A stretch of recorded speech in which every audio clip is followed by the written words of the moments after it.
우리 말씀을 같이 보는데요. 같이 한번 마태복음에서 5군데를 한번 봅니다. 이 5군데를 보는 이유는 마태복음 오늘 이제 완성을 향해서 나가야 하는데 그 완성이 무엇인지, 어디로 우리를 이끌어 가시는지 한번 보기 위해서 5군데를 봅니다. 읽으시면서 공통점이 무엇인지 한번 찾아보시면 좋겠습니다. 같이 한번 마태복음 7장 28절부터 같이 읽습니다. 시작. 예수께서 이 말씀을 마치심에 무리들이 그의 가르치심에 놀라니. 11장 1절 읽습니다. 예수께서 12 제자에게 명하시기를 마치시고 이에 그들의 여러 동네에서 가르치시며 전도하시려고 거기를 떠나가시니라. 13장 53절 예수께서 이 모든 비유를 마치신 후에 그곳을 떠나서. 19장 1절입니다. 시작. 예수께서 이 말씀을 마치시고 갈릴리로 떠나 요단강 건너 유대 지경에 이르시니. 26장 1, 2절입니다. 시작. 예수께서 이 말씀을 다 마치시고 제자들에게 이르시되 너희가 아는 바와 같이 이틀이 지나면 유월절이라. 인자가 십자가에 못 박히기 위하여 팔리리라 하시더라. 아멘. 5군데를 읽었는데 공통점이 혹시 느껴지시나요? 공통점? 마치심에. 아유, 잘하셨습니다. 마치심에 이렇게 마치심에로 5부분이 나뉘어져 있습니다. 그리고 맨 마지막은요, 26장 1, 2절은 예수께서 이 말씀을 다 마치시고, 다라고 이야기하십니다. 다라는 얘기는 이제 끝났다는 얘기입니다. 이제 가르치시는 말씀이 여기서 이제 마감되어지고, 그 다음에 26장에서는 뭐가 일어나냐면 이 말씀을 하신 다음에요, 이제 잡히십니다. 27장에는 십자가 지십니다. 28장에는 부활하십니다. 그럼 결국은 다 마치셨기 때문에 십자가로 나아가신다는 얘기거든요. 이 십자가의 길을 같이 걸어가기 위해서는 이 다 마치신 이 말씀을 우리가 마음속에 새기고 이끌어갈 수 있는 그 길이 열려져야 주님과 함께 십자가의 길을 걸어가며 이제 완성의 길로 걸어갈 터인데, 이제 오늘은 완성에 대해서, 마태복음이 바라보고 있는 완성에 대해서 같이 한번 나눠보려고 합니다. 저번 주에 저희가 나눈 것이 회개에 대해서 나누었거든요. 회개는 즉 회복이 곧 회개인데, 회복을 이룬다는 것은 회개가 이루어져야 된다는 거, 회복과 회개는 돌이킨다는 거거든요. 근데 돌이킴에 완성이 있다는 거, 돌이킴이 어느 부분에서 그냥 내 죄만 회개하는 걸로 끝난다면 늘 그렇게 돌아갈 수밖에 없는데, 회개는 늘 돌아가야 될 종착점이 있다는 거, 거기까지 돌아가면 이제 새로운 비전을 가지고 갈 수 있는 길이 열린다는 거. 그래서 그게 무엇인가? 회개하면 예수 그리스도께로 돌아와야 된다는 얘기거든요. 즉 구약 성경도 늘 돌아오라 하나님께로 돌아오라, 그게 결론이거든요. 우리도 역시 마찬가지로 회개하는데, 회개는 누구에게 돌아가는 것이 회개냐면요, 예수 그리스도께로 돌아가는 겁니다. 우리의 잘못을 내어놓고 이제 우리의 모든 주가 되시는 예수님께 돌아갈 때, 그제서야 뭐가 보이기 시작하느냐면요, 이제 완성의 길이 보이기 시작합니다. 주님께로 돌아갈 때 뭐가 보이기 시작하기 때문이냐면요, 오늘 찬양을 해주신 것처럼 누구의 꿈이요?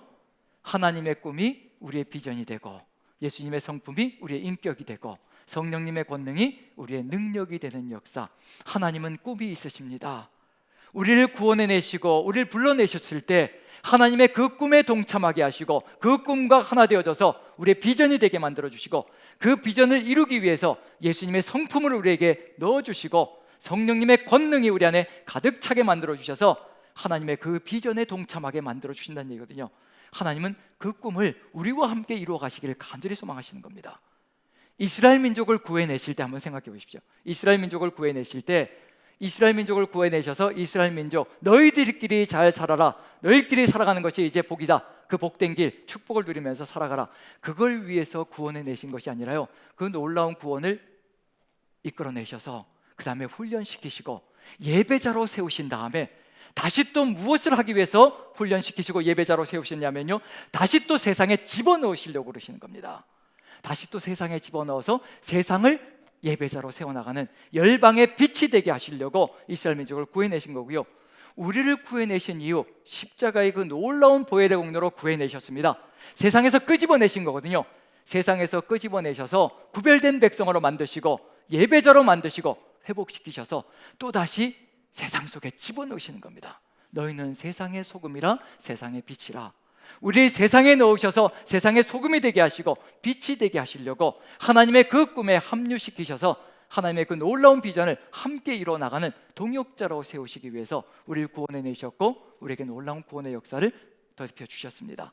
우리가 그 비전을 잃어버린다면 우리는 세상 속에서 방황하는 존재가 될 수밖에 없거든요. 그런 점에서 마태복음도 그런 이야기로 가득 들어차 있을 겁니다. 오늘은 마태복음 전체를 보는, 저번 주에는 중심을 보는, 회개가 일어나면 천국이 이루어지는데 그 천국, 하나님께서 이 천국을 우리만이 아니라 모두가 누리기를 간절히 소망하신다는 거, 그런 비전을 가지고 계시다는 거. 그래서 마태복음을 제대로 이해하려면 구약 성경을 이해해야 되거든요. 어쩔 수가 없습니다. 이미 하나님의 꿈은 어디부터 출발했느냐면요, 이미 창세기부터 시작해서 하나님의 꿈이 출발했습니다. 그 꿈을 이루시기 위해서 우리를 구원해 내신 것이라는 얘기거든요. 그래서 제가 신학교에서 강의할 때, 학생들에게 강의할 때 늘 구약을 강의했기 때문에요. 신학교에서는 이제 자기 전공만 강의해야 되는 거죠. 그래서 구약 전공이니까 구약만 강의하면서 늘 강조했던 것, 항상 구약을 강의할 때마다 강조했던 게 있습니다. 기본에 충실해야 됩니다. 기초가 든든하게 잡혀 있어야 그 다음에 어디든지 나아갈 수 있는 길이 열립니다. 그래서 기초를 늘 강조했는데요, 그게 뭐냐면 바로 모세오경이었습니다.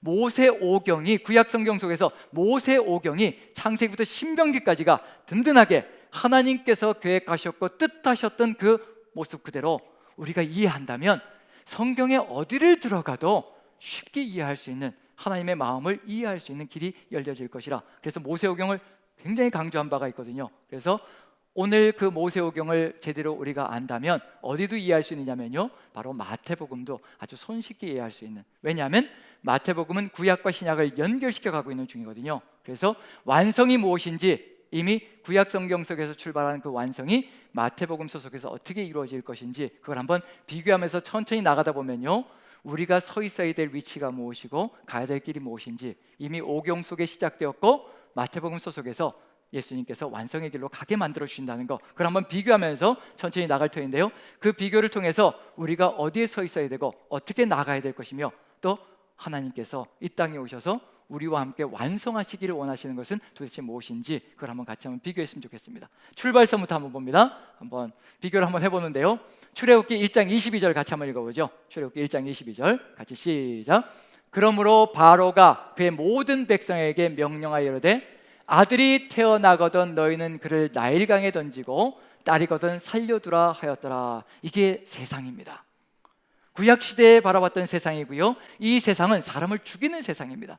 자기의 권력을 유지하기 위해서, 자기가 누리는 것을 유지하기 위해서 하나님의 뜻이고 뭐가 다 필요 없습니다. 내가 누리는 것을 누리기 위해서는 다른 사람을 희생시키고 죽여서라도 내가 원하는 것을 얻고자 하는 것이 바로 세상의 모습이라는 것을 그대로 보여주고 있는 중입니다. 그런 세상을 바꾸기 위해서 이제 하나님께서 여기서 한 생명을 탄생시키시는 거죠. 그런 세상 속에서 모세를 탄생시켜서 하나님의 백성을 이끌어가는, 역사로 세워가는 그런 일이 시작됩니다. 모세를 불러내신 건 뭐냐면요, 하나님의 백성을 이끌어서 이런 세상 속에 다시 집어넣으려고 하시는 겁니다.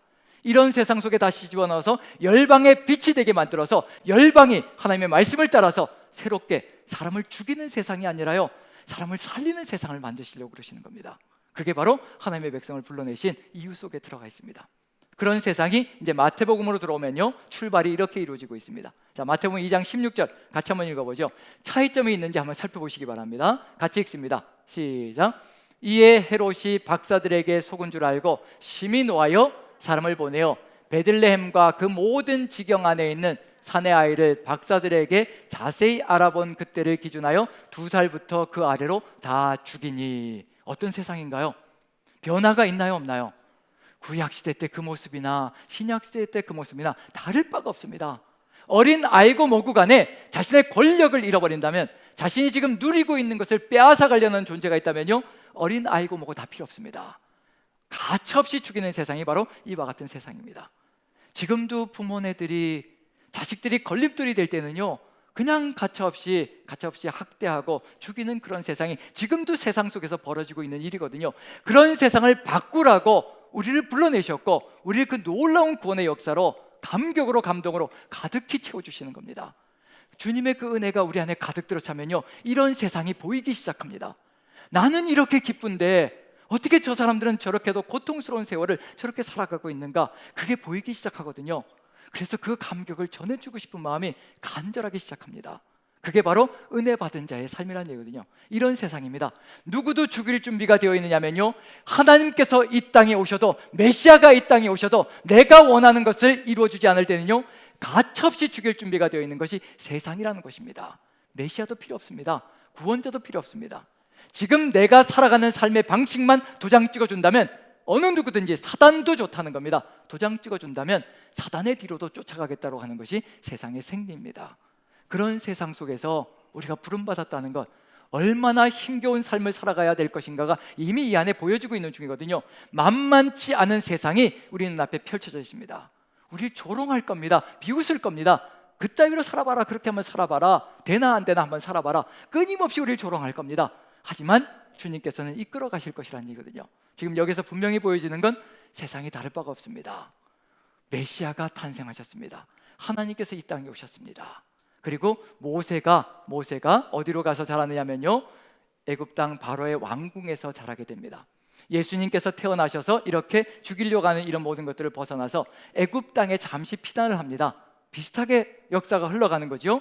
뭔가 흘러가고 있다는 얘기 뭐냐면, 구약시대 때 시작되었던 그 역사가 이제 여기서 완성으로 나가야 된다는 것을 알려주고 있는 중입니다. 그리고 이제 또 이제 모세는 이제 돌아와서 40년 동안 광야에서 방랑을 하게 되죠. 광야 시절을 거치게 됩니다. 그리고 훈련을 받게 되고요. 그리고 예수님도 이제 애굽에서 돌아오셔서 성장하신 다음에 몇 년이요? 몇 년이 아니라 며칠이죠? 모세는 40년 동안 광야에서 훈련을 받았다면 예수님은요? 며칠인가요? 40일 동안 광야에서 사단의 시험을 받고, 그리고 그것을 이겨내고, 그리고 이제 오시는 거죠. 그 다음에 이제 하는 일이 있습니다. 모세도 예수님도 하시는 일이 있습니다. 한번 그 다음 부분을 봅니다. 연결시켜서요. 출애굽기 3장 9절부터 10절까지 한번 보죠. 모세가 40년의 광야의 여정을 마치고 돌아와서 하는 게 바로 이겁니다. 9절 10절 같이 읽습니다. 시작. 이제 가라, 이스라엘 자손의 부르짖음이 내게 달하고 애굽 사람이 그들을 괴롭히는 학대도 내가 보았으니 이제 내가 너를 바로에게 보내어 너에게 내 백성 이스라엘 자손을 애굽에서 인도하여 내게 하리라. 몇 지파를 이끌어내는 거예요? 12지파를 애굽에서 이끌어내는 겁니다.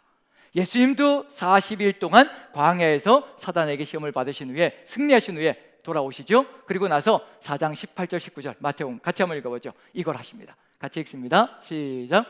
갈릴리 해변에 다니시다가 두 형제 곧 베드로라 하는 시몬과 그의 형제 안드레가 바다에 금을 던지는 것을 보시니 그들은 어부라 말씀하시되 나를 따라오라, 내가 너희를 사람을 낚는 어부가 되게 하리라 하시니. 그리고 몇 명의 제자를 불러내시는 건가요?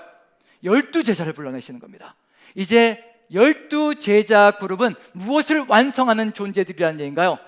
이스라엘 12지파를 통해서 시작하였던 하나님 나라가 이제 12제자를 통해서 이제 완성의 길로 가게 될 것이라는 것을 암시하고 있는 중입니다. 그런데 여기서부터 이제 차이가 나기 시작합니다. 모세와 예수님이 차이가 나기 시작하죠.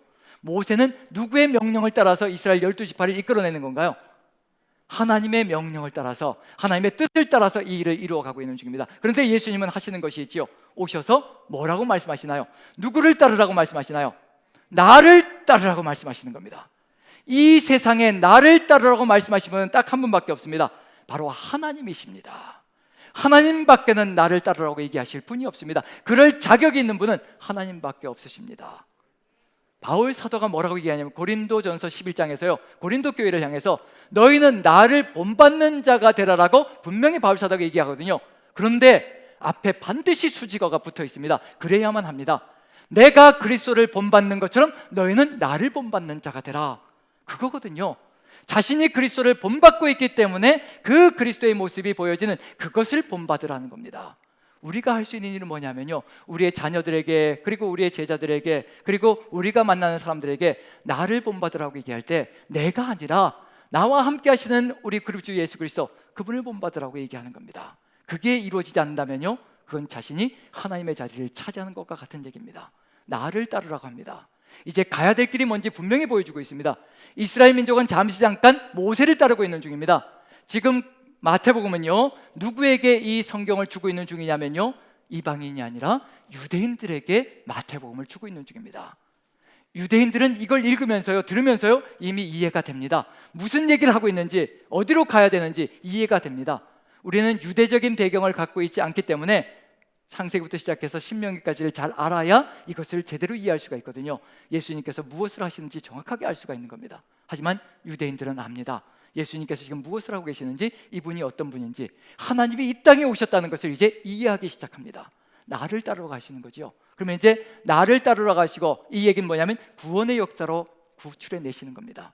나를 따라오면 구원의 역사가 있다는 것을. 그래서 십자가의 보혈로 구원하신 다음에 어디로 갈 것인가, 무엇을 할 것인가, 이 백성과 무엇을 이루어가는 존재로 세워갈 것인가, 즉 구원된 백성은 어떤 존재들인가, 그 다음에 보여줄 겁니다. 그 다음엔 목적이 나올 거거든요.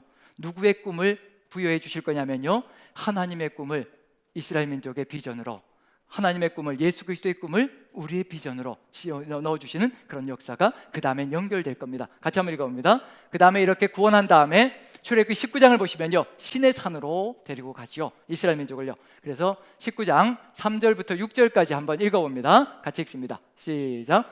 모세가 하나님 앞에 올라가니 여호와께서 산에서 그를 불러 말씀하시되, 너는 이같이 야곱의 집에 말하고 이스라엘 자손에게 말하라.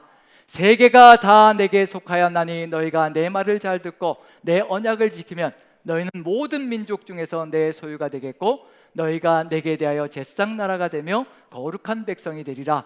너는 이 말을 이스라엘 자손에게 전할지니라. 애굽 땅에서 구출해 내셨습니다. 구원의 역사로 구원해 내신 거예요. 하나님께서 이스라엘 민족을 구원하신 겁니다. 구원하셔서 신의 산에 데리고 가셔서요, 이스라엘 민족이 어떤 비전이 있는 백성인가, 어떤 꿈을 가진 백성인가, 하나님께서 산에서, 신의 산에서 말씀해 주시는 겁니다. 내 말을 잘 듣고 내 언약을 지키면 내 소유가 될 것이고 제사장들의 나라가 될 것이며 거룩한 백성이 될 것이라. 이 백성은 어떤 백성일까요? 왜 이런 백성이 되길 소망하실까요? 하나님의 말씀과 하나님의 뜻을 지킬 때, 듣고 지킬 때 어떤 백성이 될 것이기 때문에 하나님께서 이 말씀을 하시는 걸까요?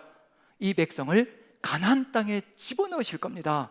죄악으로 가득 들어찬 세상, 죄악이 너무도 가득 들어차서 그 죄악 때문에 그 땅에 사는 사람들을 토해낼 수밖에 없는 가나안 땅, 죄악으로 가득 들어찬 땅입니다. 그 땅으로 이 백성을 집어넣으실 겁니다. 열방의 빛이 되게 만드시려고 하나님께서 이 말씀을 주시고, 열방의 빛이 되는 길은 뭐밖에 없느냐면요, 하나님의 말씀을 지켜 행하는 것밖에는 열방의 빛이 되는 길이 없습니다. 세상을 바꿔야 되거든요. 세상에 빛을 비춰야 합니다. 그럼 세상과 달라야 하는 겁니다. 살아가는 방식이 달라야 되고요, 생각하는 방식이 달라야 하는 겁니다. 그렇지 않으면 세상 속에 들어가서 빛이 될 수가 없습니다. 세상과 다른 삶의 방식을 가져가기 위해서는 반드시 필요한 게 뭐냐면요, 하나님의 말씀을 듣고 지켜 행하는 겁니다. 그게 빛의 길입니다. 그렇지 않으면 빛이 될 수 있는 길이 없습니다. 우리의 기도요, 열심히 기도하겠습니다. 하나님, 어느 날 기도 열심히 하는 사람 봤더니요, 하나님의 말씀은 제쳐두고 산기도 가고 모든 것을 다 하면서 기도에 모든 전념을 다했던 사람이 무당이 된 적이 있다고 얘기를 합니다. 하나님의 말씀이 없이 기도만 한다는 것은요, 결국 잡신을 만나는 길밖에 열리지 않습니다. 우리가 기도할 때 하나님의 말씀과 하나로 연합되어져서 기도가 이루어질 때요, 하나님의 뜻이 내 뜻이 되는 놀라운 역사가 펼쳐지는 겁니다. 여기에서 분명한 건 뭐냐면요, 하나님께서 열방의 빛으로 이스라엘 민족을 집어넣기 위해서 말씀을 주시고 그 말씀을 가지고 살아가는, 지켜 행하는 백성으로 세워가기를 소망하시는 겁니다. 그 백성에게 살인하지 말라, 간음하지 말라, 이와 같이 구체적인 법을 주시면서 나아가게 하십니다. 이걸 이제 마태복음 소속에서 이제 제자들을 불러내셔서 어디로 데려가실까요? 다시 산으로 가시겠죠. 산으로 올라가실 겁니다. 이걸 완성하셔야 되거든요. 그래서 마태복음 5장 1, 2절 그리고 21절 이렇게 한번 같이 읽어봅니다. 먼저 1절, 2절 먼저 읽어봅니다. 같이 읽습니다. 시작. 예수께서 무리를 보시고 산에 올라가 앉으시니 제자들이 나온지라 입을 열어 가르쳐 이르시되. 무엇을 위해서 가르치시는가?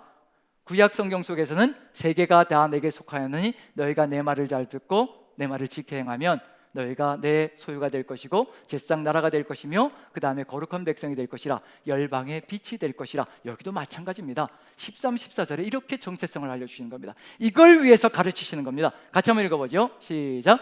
너희는 세상의 소금이요 세상의 빛이라. 우리를 세상의 소금과 세상의 빛으로 다시 또 세상 속에 집어넣으시려고 우리를 구원해내신 겁니다. 그래서 뭐가 필요하냐면요, 주님의 말씀이 필요합니다. 나를 따르라고 하셨던 그 주님의 말씀이 우리 안에 가득히 들어차야 세상 속에 들어가서 주님의 뜻을 전파할 수 있는 길을 열어갈 수 있거든요. 그래서 21절부터 한번 읽어봅니다. 뭐를 말씀하시는지. 자, 같이 읽습니다. 차이점을 보십니다. 모세를 통해서 주신 말씀과 예수님께서 주신 말씀의 차이점을 보는 겁니다. 자, 같이 읽습니다. 시작.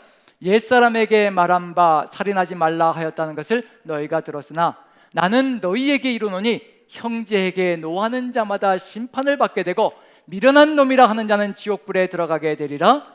또 간음하지 말라 하였다는 것을 너희가 들었으나 나는 너희에게 이르노니 음욕을 품고 여자를 보는 자마다 마음에 이미 간음하였느니라. 구약 성경 속에 주신 법을요, 완성을 시켜주시는 겁니다. 구약 시대 때 주신 법은 왜 완성이 될 수가 없느냐면요, 원죄를 안고 있는 존재들입니다. 원죄가 해결되지 않았고요, 그 원죄 해결점이 아직도 이루어지지 않았기 때문에 하나님은 끊임없이 그 원죄로, 인간의 원죄로 인해서 지성소 안에 자신의 모습을 가려야 합니다. 하나님께서 직접 우리 안에 오실 수가 없는 겁니다. 그래서 늘 대표자가 필요했고요. 그런데 이제 무엇이 해결될 시점이 왔느냐면요, 우리의 원죄가 십자가의 보혈로 다 해결되어지는 겁니다. 그리고 누가 우리 안에 들어오실까요? 성령께서 우리 안에 내주하시는 겁니다. 그래서 무엇까지 다스리는 백성이 된다는 얘기냐면요, 우리의 생각까지도, 마음속에 품고 있는 것까지도 다 뒤바뀌는 역사가 이제 펼쳐질 수 있다는 겁니다. 그게 완성이라는 겁니다. 그 완성을 향해서 이 땅에 오셨고 우리를 위해서 십자가 지시는 겁니다. 우리 주 예수 그리스도께서 우리 안에 내주하시지 않으시면요, 절대 이 법은 이루어갈 수가 없습니다. 어떻게 우리 마음속에 형제를 향하여 노하는 자마다 심판을 받게 될 것이고요, 그 다음에 미련한 자라고 얘기하는 자마다 지옥불에 들어간다고 되어 있습니다. 노하기를 밥 먹듯이 하는 우리들이거든요. 노하기를 밥 먹듯이 합니다. 그리고 다른 사람을 비방하는 것을 손쉽게 하고 있는 것이 우리들이거든요. 그런데 문제는 뭐냐면요, 분명히 예수님께서 말씀해 놓으셨습니다. 지옥불에 던져진다라고 분명히 얘기해 놓으셨는데도 불구하고 우리는 그걸 귀등으로 듣지 않습니다. 산상수 내용은 다 뒤로 제쳐버리고요, 내가 원하는 예수님을 만들어 놓고, 내가 원하는 은혜의 예수님을 만들어 놓고, 우리 예수님은 이런 분이야 라고 만들어 놓고 내 마음대로 살아갈 때가 참 많습니다. 절대 그렇지 않습니다. 성령까지 우리 안에 내주하실 때는요, 우리를 완전히 새롭게, 새로운 피조물로 만드셔서 이 땅을 새롭게 완성의 길로 가게 하시기 위해서 우리 안에 성령으로 내주하시는 겁니다. 육신대로 살아가라고 성령께서 내주하시는 게 절대 아니란 얘기거든요. 우리가 그걸 망각한다면 우리는 완성의 길로 나아갈 수도 없는 존재가 된다는 얘기입니다. 지금 여기서 분명한 건 뭐냐면요, 예수님께서 우리 안에 있는 것까지도 다 뒤바꾸기를 소망하시는 겁니다. 그래서 우리 안에 오실 겁니다. 오시기 위해서 하시는 일들이 분명히 있으실 거고요, 그리고 우리에게 확신을 주시는 것들이 있을 겁니다. 여기 구약성경과 신약성경의 차이점은 뭐냐면요, 모세는 하나님의 명령을 받들어서 그 명령을 듣고 백성들에게 전달하는 중개자일 뿐입니다. 그런데 예수님이 하시는 것을 보십시오. 22절 보시면요, 나는 너희에게 이르노니. 누가 말씀하시는 건가요? 예수님께서 말씀하시는 겁니다. 법을 주시는 겁니다. 법을 바꾸시는 겁니다. 감히 법을 바꾸시다는 얘기거든요. 이 세상 속에 하나님께서 구약 성경 속에 주신 법을 바꿀 수 있는 존재는 딱 한 존재밖에 없습니다. 하나님밖에 없습니다.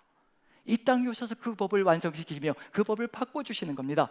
이분이 하나님이시라는 겁니다. 이 하나님만 따라가면 된다는 겁니다. 나를 따르라고 하실 때 주님께서 바꿔주시는 모든 것들을 따라서 그 주님의 뒤를 따라가면요, 우리의 모든 것이 뒤바뀔 겁니다. 모든 것이 뒤바뀌고 이 세상이 천국이 되는 역사가 펼쳐질 겁니다. 우리의 삶이 먼저 천국이 될 것이고요, 그 다음에 우리가 걸어가는 길마다 주님의 놀라운 역사가 흘러넘치므로 천국의 역사가 펼쳐지는 그런 길이 열려질 겁니다. 그것을 위해서 우리를 불러내셨고 우리에게 놀라운 십자가의 구원을 주신 겁니다. 하지만 이 길이 너무도 어렵다는 걸 우리는 인정합니다. 하나님의 말씀을 따라간다는 것이 얼마나 어려운 것인지, 그 말씀대로 세상 속에서 살아가는 것이 목숨줄을 내어놓는 것처럼 정말 어렵다는 것을 저도 알고 여러분들도 압니다. 그래서 그 이후의 이야기들은요, 이렇기 때문에 우리는 따라갈 수 있고 따라갈 수 있다는 것, 따라가야 한다는 것을 보여주시는 겁니다. 이스라엘 민족에게 광야 여정 속에서 보여주신 것이 있습니다. 하나님의 말씀대로만 살아가면 내가 다 책임진다, 그걸 보여주시는 겁니다. 내가 다 책임질 테니 아무 염려하지 마라. 내 말대로만 살아가라. 세상이 무섭고 두렵더라도 아무 걱정하지 마라. 세상을 바라보지 마라. 그래서 훈련시키는 것이 40년 동안 있었지요. 말씀대로만 살아갈 때 하나님께서 채워주시는 놀라운 역사 한번 살펴봅니다. 그 다음 부분을 보시면요, 출애굽기 16장 35절 같이 한번 읽어봅니다. 같이 시작. 사람이 사는 땅에 이르기까지 이스라엘 자손이 40년 동안 만나를 먹었으니 곧 가나안 땅 접경에 이르기까지 그들이 만나를 먹었더라. 그리고 신명기에 분명히 기록되어 있습니다. 40년 동안 만나를 먹이신 이유, 이 만나를 통해서 무엇을 가르쳐 주시려고 하셨던가? 이거 가르치시려고 40년 동안 하신 겁니다. 우리도 지금 이거 배우고 있는 중입니다. 저는 신앙 여정이 이걸 배우고 있는 과정이라고 저는 확신합니다. 저도 가고 있는 도중에 있다고 확신하고 있고요. 하지만 점점 주님을 알아가면서 점점 더 가벼워진다는 것만큼은 분명하다는 것을 깨닫습니다. 점점 더 내려놓는 것이 많아지니까요, 점점 붙들고 있는 것을 내려놓는 것이 많아지니까요, 점점 더 가벼워진다는 것을 깨닫습니다. 그 가벼워짐, 그것이 무엇으로 인해 가능해질 것인가? 하나님의 신실하심으로 가능해질 겁니다. 그래서 신명기 8장 2절 3절 같이 읽어봅니다. 같이 시작. 내 하나님 여호와께서 이 40년 동안에 내게 광야길을 걷게 하신 것을 기억하라. 너를 낮추시며 너를 줄이게 하시며 또 너도 알지 못하며 내 조상들도 알지 못하던 만나를 내게 먹이신 것은 사람이 떡으로만 사는 것이 아니요 여호와 입에서 나오는 모든 말씀으로 사는 줄을 내가 알게 하려 하심이니라. 눈에 보이는 것으로 살아가는 백성이 아니라 눈에 보이지 않는 하나님의 그 말씀 한마디로 살아가는 백성, 40년 동안 그걸 훈련시키시는 겁니다. 광야 아무것도 없습니다. 사람을 죽이는 땅입니다. 내일을 기약할 수 없는 땅이 바로 광야라는 곳입니다. 그곳에서 하나님께서 만나를 40년 동안 어김없이, 하루도 어김없이 안식일 전날에는 2배의 만나를 내려주시면서 하나님의 백성들이 그것을 바라보며 걸어갈게 만드시는 것, 오직 하나님만 믿고 따라나갈 때 우리가 사는 모든 길이 열려진다는 것을 그 40년의 여정 동안 가르치신 겁니다. 그 배움을 가지고 가나안 땅에 세상 속에 들어가면요, 세상 사람들이 살아가는 방식을 따라가지 않게 되어 있습니다.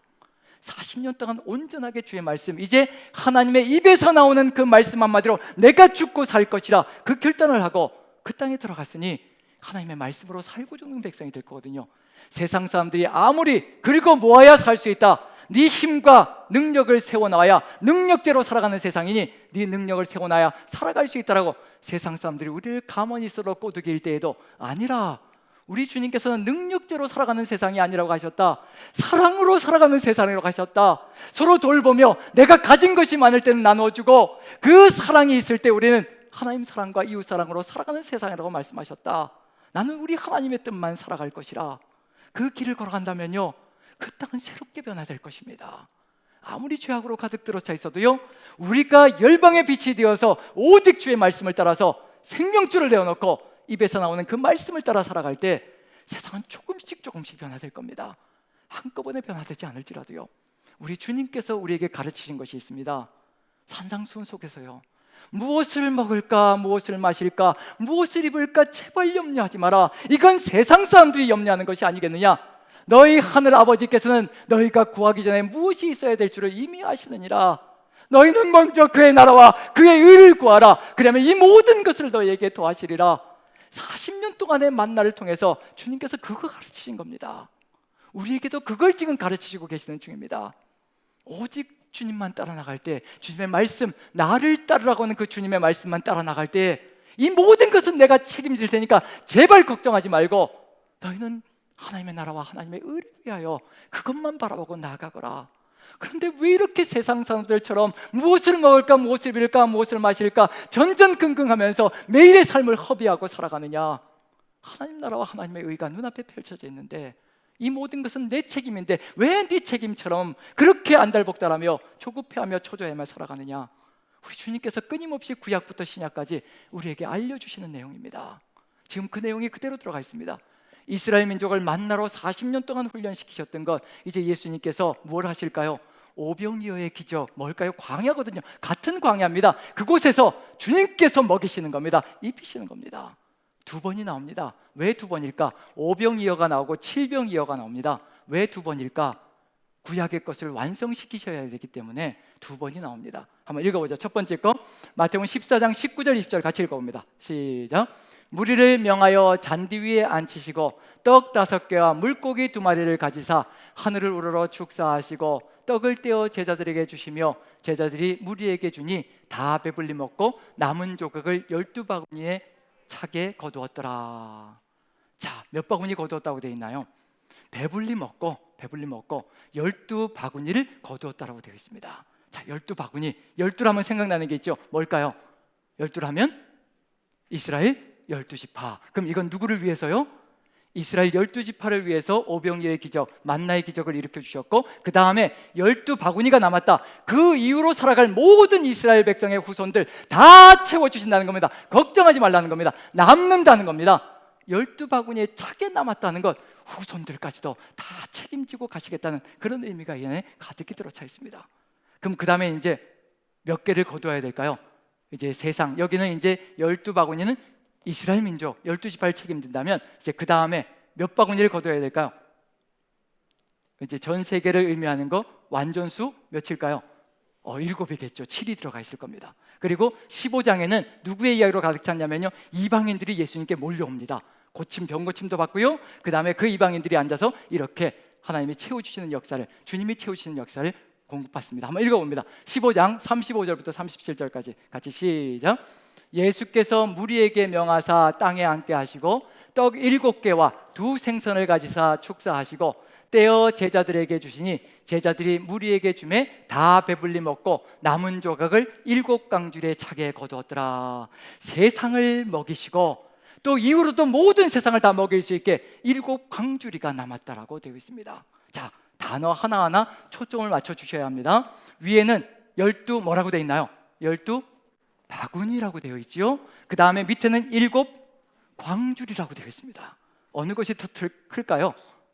12 바구니는 도시락 바구니, 작은 바구니를 의미합니다. 그리고 밑에 광주리는요, 바울이 다메섹에서 도망갈 때 광주리를 타고 도망갔다고 되어 있거든요. 사람 하나, 어른 하나가 들어갈 수 있는 분량의 크기입니다. 7 광주리를 얘기하는 겁니다. 그럼 결국 이스라엘 민족을 채우시고 세상을 넉넉히 채우시고 그 이후로도 모든 것을 다 채우실 수 있는 분이 누구라는 것을 알려주시고 계시냐면요, 바로 우리 구주 예수 그리스도이시라는 것, 바로 주님께서 생명의 양식으로 우리에게 오셨기 때문에 주님이 우리의 양식이 되시고 우리의 영의 양식이 된다면 우리는 부족함이 없는 삶을 살아갈 것이라는 것, 누구에게도요, 유대인에게도 이방인에게도 모두가 바로 이와 같이 예수 그리스도의 성령 안에서 이와 같은 체험을 받으며 걸어가는 역사가 펼쳐질 것이라, 그걸 지금 알려주시고 계시는 중입니다.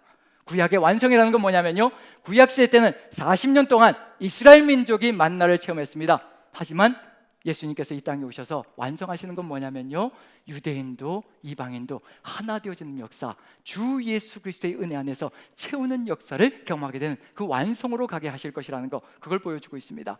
이러한 길을 걸어가면서 힘겹고 어려운 십자가의 길을 걸어갈 겁니다. 주의 말씀을 따라가며 주님께서 공급해 주시는 것, 이런 것들을 우리가 공급받으며 살아갈지라도 십자가의 길은, 헌신의 길은 결코 만만치 않습니다. 그래서 그 다음에 또 나오는 이야기가 있죠. 한번 읽어봅니다. 같이 한번 보죠. 자, 출애굽기 34장 29절부터 30절까지 같이 한번 읽어봅니다. 시작. 모세가 그 증거의 2판을 모세의 손에 들고 시내산에서 내려오니 그 산에서 내려올 때 모세는 자기가 여호와와 말하였으므로 말미암아 얼굴 피부에 광채가 나나 깨닫지 못하였더라.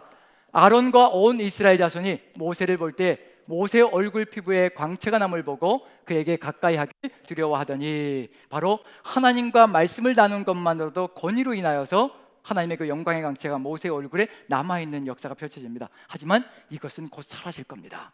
하지만 우리에게는 우리 주님께서요, 사라지지 않는 영광을 보여주시고 사라지지 않는 영광을 부여해 주실 것이라는 것을 알려주십니다. 우리에게는 절대로 사라지지 않는 그 영광, 그래서 환난 가운데서도 기뻐할 수 있고요, 환난 가운데서도 즐거워할 수 있고, 왜냐하면 환난은 인내를, 인내는 연단을, 연단은 마침내 이와 같은 소망에 이르게 하실 것이기 때문에 이 영광의 소망에 이르게 하실 그 주님이 어떤 분인가 보여주시는 겁니다. 한번 읽어보죠. 1절부터 3절까지 한번 천천히 읽어봅니다. 시작. 엿새 후에 예수께서 베드로와 야고보와 그 형제 요한을 데리시고 따로 높은 산에 올라가셨더니 그들 앞에서 변형되사 그 얼굴이 해같이 빛나며 옷이 빛과 같이 휘어졌더라. 그때 모세와 엘리야가 예수와 더불어 말하는 것이 그들에게 보이는거늘. 언제 이런 영광을 보여주시냐면요, 예수님께서 갈릴리에서 예루살렘으로 이동하실 때 어떤 길이냐면 십자가의 길을 가시는 겁니다. 제자들은 그 뒤를 따라가고 있는 중이고요, 그 십자가의 길이 얼마나 험악하고 어려운 것인지 우리도 알고 있습니다. 그런데 그 십자가의 길을 걸어가는 그 도중에서요, 제자들에게 주님의 영광을 보여주시는 겁니다. 그 영광이 앞으로 다가올 것이라는 것, 장차 우리에게 주어질 영광이라는 것을 미리 보여주는 겁니다. 우리도 이 영광을 미리 볼 수 있다면요, 이 영광이 기다리고 있다는 것을 미리 볼 수 있다면 지금 거쳐나가고 있는 이 고난은요, 아무것도 아닙니다. 장차 우리에게 올 영광과 좋게 비교할 수 없는 것이 하나님의 놀라운 영광이라는 것, 그게 지금 우리를 향하고 있고 우리를 기다리고 있다는 겁니다. 그걸 미리 맛보여 주시는 겁니다. 제자들에게 미리 맛보여 주셨다는 얘기는 뭐냐면요, 우리에게도 이와 같은 영광을 수시로 보여주실 겁니다. 십자가의 고통 가운데, 고난 가운데 거할 때마다 바로 이런 영광이 기다리고 있다는 것, 이제 조금만 더 가면 이런 영광 가운데 영원한 생명이 기다리고 있다는 것을 우리에게 끊임없이 알려주시는 겁니다. 예수님께서 이런 영광으로 환하게 빛날 것은 이것도 이기지 못하는 영광일 것이라는 거, 그게 9절에 들어가 있습니다. 같이 한번 읽어보죠. 시작. 그들이 산에서 내려올 때 예수께서 명하여 이르시되 인자가 죽은 자 가운데서 살아나기 전에는 본 것을 아무에게도 이르지 말라 하시니, 십자가와 부활이 있다는 것을 알려주시고 계시는 중입니다. 이 영광은 십자가 다음에 올 놀라운 영광인데 죽음도 이기지 못하는 영광이 될 것이라는 것을 우리에게 알려주고 계시는 중입니다. 그러니 죽음을 두려워하지 말라는 겁니다. 이 세상 속에서 주와 함께 죽는 것, 십자가의 길을 걷다 죽는 것, 그것은 바로 가장 최고의 영광이라는 것을 우리에게 알려주시고 계시는 중입니다. 그 영광이 지금 이 순간에 보이고 있다면요, 우리도 바울 사도처럼 정말 종횡무진 하나님의 뜻을 받들어서 종횡무진 세상을 향하여 달려나가는 존재가 될 겁니다. 바울은 이 영광을 보았거든요. 이 영광이 보이니 어찌 세상 속에서 흐트러질 수가 있겠습니까? 우리에게도 역시 마찬가지입니다. 이러한 길로 나아가면 이제 결론이 달라질 겁니다. 어떤 결론으로 나갈 것인가? 이 주님과 함께 무엇을 이루어 갈 수 있을 것인가? 이 주님의 영광이 우리의 영광이 되는 날이 올 겁니다. 십자가의 보혈의 공로가 주어지는 그날에요, 우리도 이 영광을 함께 누리는 시간이 올 겁니다. 그때 예수님께서 명령할 겁니다. 그제서야 명령할 겁니다. 이렇게 하라라고 명령하실 겁니다. 같이 한번 마지막 부분을 봅니다. 마지막 부분. 자, 신명기 34장의 모세의 죽음을 보면요, 모세는 이렇게 죽습니다. 안타깝게 죽는 거죠. 같이 읽어봅니다. 시작. 모세가 모압 평지에서 느보산에 올라가 여리고 맞은편 비스가산 꼭대기에 이름에 여호와께서 길르앗 온 땅을 단까지 보이시고 또 온 납달리와 에브라임과 므낫세 땅과 서해까지의 유다 온 땅과 네겝과 종려나무의 성읍 여리고 골짜기가 평지를 소알까지 보이시고 여호와께서 그에게 이르시되 이는 내가 아브라함과 이삭과 야곱에게 맹세하여 그의 후손에게 주리라 한 땅이라 내가 내 눈으로 보게 하였거니와 너는 그리로 건너가지 못하리라 하시매. 이게 유대인들이 그렇게도 추앙하는 모세라는 인물입니다. 어디도 같이 못 들어가냐면요, 자신의 죄 때문에 가나안 땅에도 같이 못 들어가는, 단지 이스라엘 12지파를 가나안 땅을 바라보며 그 땅으로 들여보내는 존재밖에 못 되는 것이 모세입니다. 이 사람을 추앙하며 나아갈 일이 아니라는 것을 분명히 보여주고 있는 중입니다. 이제 우리 구주 예수 그리스도 어떤 분이신가? 16절 한번 보죠. 역시 마찬가지로 산으로 부르십니다. 모세가 느보산 꼭대기 비스가산에서 그 가나안 땅을 바라보며 이스라엘 12지파를 가나안 땅으로 들여보낸다면요, 우리 주님도 한 산으로 부활하신 다음에 부르십니다. 마지막 절정인 거죠. 우리를 부르시는 겁니다. 같이 한번 읽어봅니다. 시작. 11 제자가 갈릴리에 가서 예수께서 지시하신 산에 이르러 예수께서 나와 말씀하여 이르시되 하늘과 땅의 모든 권세를 내게 해주셨으니 그러므로 너희는 가서 모든 민족을 제자로 삼아 아버지와 아들과 성령 이름으로 세례를 베풀고 내가 너희에게 분부한 모든 것을 가르쳐 지키게 하라. 볼지어다 내가 세상 끝날까지 너희와 항상 함께 있으리라 하시니라. 모세와의 현장 차이입니다. 내가 세상 끝날까지 너희와 항상 함께 있으리라. 이분이 누구시냐면요, 보혜사 성령으로 오시는 바로 우리 구주 예수 그리스도이십니다. 마태복음서 속에서는 내가 세상 끝날까지 너희와 항상 함께 있으리라 이렇게 얘기해 놓으시고요, 요한복음으로 가서는 내가 너희를 고아와 같이 버려두지 않을 것이고 내가 보혜사 성령으로 너희에게 올 것이라 끝까지 가시면서 찬찬히 가르쳐 주시는 겁니다. 그 보혜사 성령이 임하시면 어떤 역사가 펼쳐질지에 대해서도 요한복음, 우리가 묵상하고 있는 요한복음서 속에서요 낱낱이 알려주시고 계시는 중입니다. 그분이 우리 안에 내주하시면요 이제 우리가 달라집니다. 지금까지 마태복음서 속에서요 단 한 번도 예수님께서 가르치라라고 제자들에게 명령하신 적이 없습니다. 28장에 오기까지요 가르치라는 내용이 없습니다. 언제 가르치라고 명령하느냐면요, 내가 너희와 끝날까지 함께하는 그 순간부터 가르치라라고 명령하시는 겁니다. 십자가와 부활을 통과하지 못하면요 절대로 가르칠 수가 없습니다. 어느 누구도 가르칠 수가 없습니다. 그저 껍질밖에는 얘기할 수가 없습니다. 예수님의 제자들 십자가의 뒤를 따라갈 때요 끊임없이 딴 생각하고 딴짓했거든요. 모릅니다. 하지만 죽음이 끝이 아니라는 것을 깨닫는 그 순간에 죽음 뒤에 영광이 있고, 예수님께서 부활하신 다음에 하늘과 땅의 모든 권세를 하나님께서 나에게 주셨다라고 얘기하셨습니다. 이제 하늘과 땅의 그 모든 권세를 우리에게 부여해 주시겠다는 그 역사가 여기서 펼쳐지고 있는 중입니다. 그게 언제냐면 십자가와 부활을 통과하신 다음입니다. 우리의 삶에도 역시 마찬가지입니다. 십자가와 부활의 생명을 통과하지 못한다면요, 어느 누구도 가르칠 수 없습니다. 다 껍질만 가르치는 겁니다. 그 껍질로 우리도 똑같이 세상 속에서 무너지는 그런 인생을 만들어갈 수밖에 없습니다. 우리 안에 십자가의 보혈의 공로, 그 십자가의 헌신의 삶이 통과되어지고 그 십자가 뒤에 부활의 영광이 있다는 것, 그 부활 생명이 우리 안에 넘쳐나고 주의 성령께서 끊임없이 우리가 바로 그와 같은 영생 가운데 거하는 존재라는 것을 알려주시고 또 알려주시면요, 우리는 그제서야 입을 열어 주께서 가르치신 모든 것들, 산상수훈의 내용까지도 우리의 삶을 다 바쳐서 우리의 생각까지도 변화시켜가며 주의 뜻을 가르치는 존재가 될 겁니다. 주님은 여기까지 인도해 오시며 우리를 완성의 길로 이끌어 가시는 중입니다. 이것이 이루어지지 않는다면 완성은 없습니다. 그런 점에서 마태복음 1장부터 28장까지 찬찬히 누구의 뒤를 따라가야 되냐면요, 예수 그리스도의 뒤를 따라가며 주님이 우리를 이끌어 가시는 그 길을 최선을 다해서 주님과 함께 동행하며 주님께 헌신하고 나아가는 그런 삶이 이루어질 때 우리는 제자가 되어서 주님의 뜻을 이루어가는 존재가 될 겁니다. 저와 여러분들 한마음 한뜻이 되어서 오직 주 예수 그리스도만 따라가며 주님의 그 뜻을 받들어 이 땅을 아름답게 주님의 나라로 완성시켜 나가는 저와 여러분들 되시기를 간절히 축원드립니다. 아멘. 주님께서 함께 하시기를 간절히 소망하면서요, 주님이 함께 하시면 그 은혜가 클 것이며 그 은혜로 인하여 우리가 세상을 향하여 담대하게 나갈 것이라는 것을 우리 찬양으로 한번 고백했으면 좋겠습니다. 다 같이 일어나셔서요, 302장 내 주 하나님 넓고 큰 은혜는, 우리 박수 치면서 한번 찬양합니다. 내 주 하나님 넓고 큰 은혜는, 내 주 하나님 넓고 큰 은혜는 저 큰 바다보다 깊다.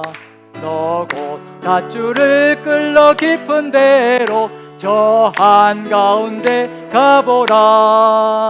언덕을 떠나서 창파에 배 띄워 내 주 예수 은혜의 바다로 내 맘껏 져가라. 왜 너 인생은 언제나 거기서 저 큰 바다 물결 보고 그 밑 모르는 깊은 바다 속을 한번 헤아려 안 보나. 언덕을 떠나서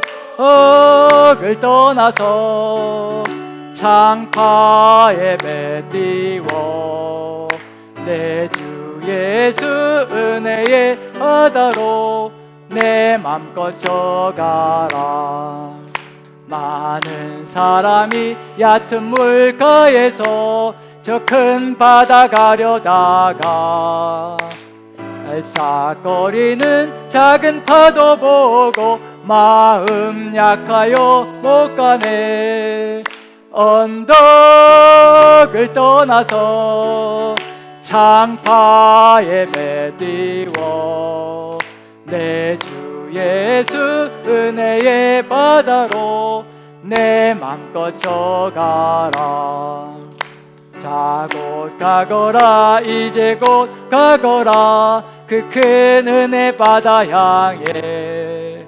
자 곧 내노를 저 깊은 데로 가라. 망망한 바다로 언덕을 떠나서 창파에 배 띄워 내 주 예수 은혜의 바다로 내 맘껏 져가라. 우리 주님께 영광의 박수 올려드립니다. 함께 하실 하나님, 우리와 동행하실 주님을 찬양합니다. 사랑의 하나님, 세상 속에서 사노라니 찰싹거리는 파도에도 마음이 졸여서 움직이질 못합니다. 하나님, 불쌍히 여겨 주시옵소서. 주의 성령께서 우리의 주가 되지 않으시면, 우리의 길잡이가 되어 주시지 않으시면 세상 속에서 언제 무너질지 모르는 연약한 인생들임을 아버지 앞에 다시 한 번 더 고백합니다. 아버지, 불쌍히 여겨주시고 측은히 여겨주시어서 주님이 아니시면 안 된다는 것을 깨닫게 도와주시어 오직 성령의 인도하심에 우리의 모든 의지를 내맡기는 주의 사람들 되게 도와주시옵소서. 우리의 순종의 삶을 통하여서 하나님 나라 아름답게 완성될 수 있게 주의 은혜를 더하여 주시고, 여기 모이신 형제자매님들 우리의 한마음 되어서 안뜻되어서 주의 꿈을 꾸며 주님의 뒤를 따라가는 우리 모두가 되게 도와주시옵소서. 지금은 하늘아버지의 극진하신 사랑하심과 우리 구주 예수 그리스도의 보혈의 공로와 지금도 우리와 함께 하시며 세상 속으로 빛과 소금의 역할로 감당하게 하시는 성령님의 감화감동 역사하심이 여기 모이신 모든 형제자매님들 머리 위에, 가정에서 함께하고 계신 성도님들 머리 위에 이제부터 영원토록 함께 계시기를 간절히 축원하옵나이다. 아멘.